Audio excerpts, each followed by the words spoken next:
Hello guys, आपका हमारे YouTube channel में स्वागत है। आज हम डिस्कस करेंगे कि different types of PF claims.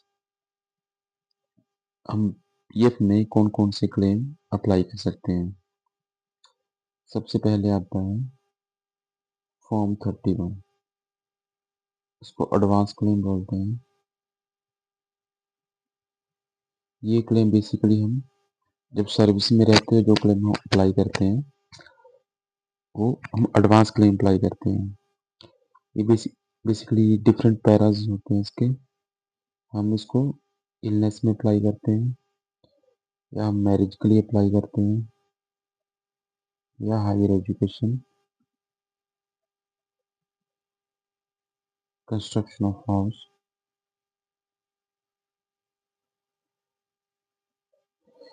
वैसे तो और भी पैराज होते हैं, लेकिन मेनली इन 4 पैराज में ही एडवांस क्लेम लोग अप्लाई करते हैं। सबसे पहले जान लेते हैं कि इलनेस में हमें कितनी अमाउंट मिलती है। इलनेस में हमें 6 मंथ्स बेसिक प्लस डीए और एम्प्लॉय शेयर, जो भी इस इलनेस से कम होगा। इलनेस में हम बेसिकली जो 6 मंथ्स की बेसिक और डीए है, या तो उतनी अमाउंट मिलेगी या जितना हमारा एम्प्लॉय शेयर रहेगा, वो उन दोनों में से जो भी कम होगा वो हमें इलनेस में अगर हम क्लेम अप्लाई करते हैं तो उतनी अमाउंट में मिलती है। मैरिज में हमें मिलता है बेसिकली 50% ऑफ एम्प्लॉय शेयर।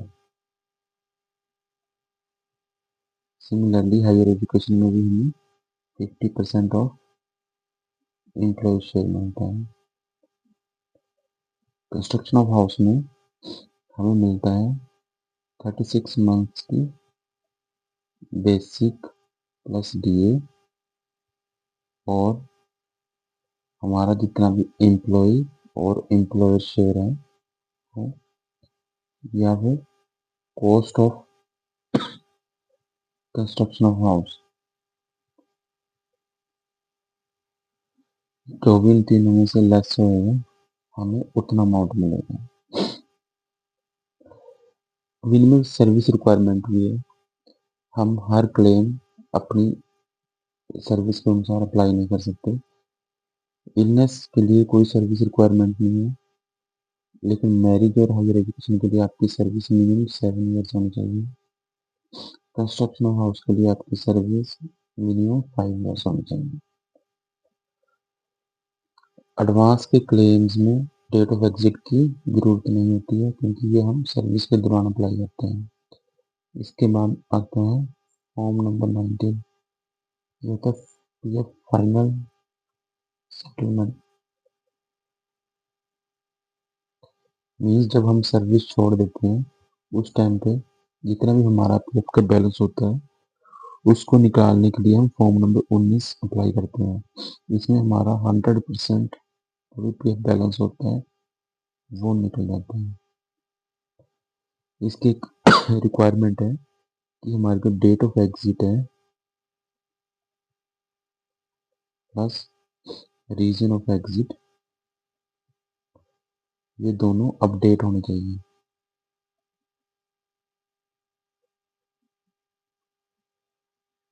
यदि इनमें से अगर कुछ भी अपडेट नहीं होगा, मान लो डेट ऑफ एग्जिट ही अपडेट नहीं होगी, तो सिस्टम हमें ये क्लेम अप्लाई ही नहीं करने देगा। और मान लो कि डेट ऑफ एग्जिट अपडेटेड है और रीजन ऑफ एग्जिट अपडेट नहीं है, तो पीएफ ऑफिस इस क्लेम को रिजेक्ट कर देगा विद द रीजन की रीजन ऑफ एग्जिट अपडेट नहीं है। फॉर्म 19 के साथ आता है form 10C, pension withdrawal benefit.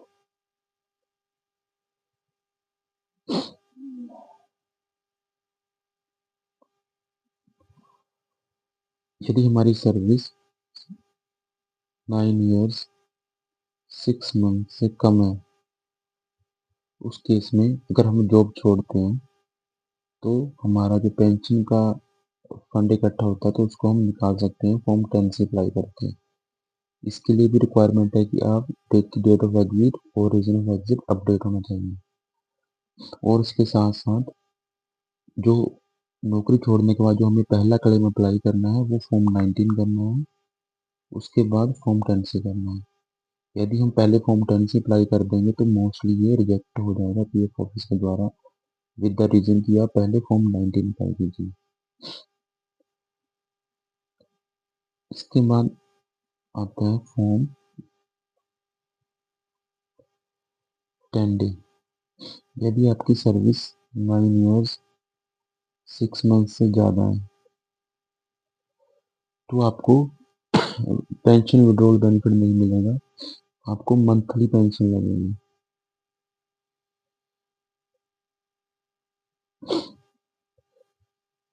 इसके लिए भी रिक्वायरमेंट है कि डेट ऑफ एग्जिट और रीजन ऑफ एग्जिट अपडेट होना चाहिए, सर्विस 9.5 साल से ज़्यादा होनी चाहिए। और इसमें ये है कि ये पेंशन जो लगती है वो 50 ईयर्स ऑन बाद लगती है, 50 ईयर्स से 58 तक हम कभी भी पेंशन लगवा सकते हैं। अगर 58 के बाद हम लगवाते हैं तो हमें फुल पेंशन लगती है। यदि हम 50 ईयर्स के बाद लगवाते हैं तो हमें रिड्यूस्ड पेंशन लगती है। इन दोनों में फ़र्क क्या है? इनमें मेनली फ़र्क ये है कि मान लो 58 पे हमें पेंशन लगनी थी 5,000 रुपये, अगर हम उसको 50 मान लो उसको हम 52 पे लगवा रहे हैं तो हर साल ये 4% रिड्यूस हो जाएगी। 58 पे 4% लगनी थी, 57 पे 96% लगेगी, और 58 पे तो 100% लग रही थी, 57 पे 90, 56 पे 92, 55 पे 88, 54 पे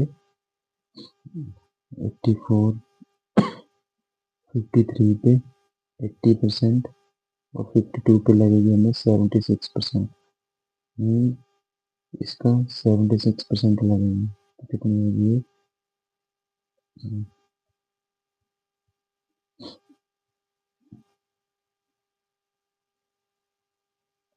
3800 आएगी।